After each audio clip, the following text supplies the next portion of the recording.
کہیں بھی خان کی رہائی کا کوئی پروگرام مجھے کوئی تحریک نظر آ رہی ہے. یہ وکلا, میں وکلا سے بھی پوچھنا چاہتی ہوں, وہ وکلا جو ٹک ٹاک پہ مشہور ہوئے, جو خان کا نام لے کر مشہور ہوئے ہیں, آپ کی تحریک کیوں نہیں چلی؟ آپ کو پتہ ہے کہ اگر لیڈرشپ نہیں ہے تو وکلا کو ٹکٹس دیے, وکلا کو آگے کیے, اور خدا کا نام ہے وکلا تو تحریک چلائے نا, وہ تو ہماری دادرسی کرے.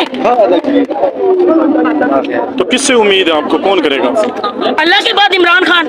اور اگر کوئی اعلیٰ قیادت نے ہمیں اگر اچھا رسپانس نہ دیا تو ہم ورکرز نے عہد کیا ہے کہ ہم لوگ خود جو ہے نکلیں گے اور کریں گے. آپ کے خیال میں کون کون سے لیڈر ہیں جو چھپے ہوئے ہیں, جو کمپرومائز ہیں یا نئی آواز اٹھا رہے ہیں؟ مجھے آپ کسی ایک لیڈر کا کوئی بتا دیں جس نے کہا ہو کہ بھئی چلے تمام MNAs MPAs اکٹھے ہوں اور ہم خان کی رہائی پہ میٹنگ کرتے ہوئے بات کرتے ہیں. بڑے بڑے جلسے کیے ہیں. کس نے؟ شیر افضل مروت نے. اس کے پیچھے کیسے لوگ لگے, ہمیں نہیں پتا اس کے دل میں کیا ہے. شیر افضل کا ہمیں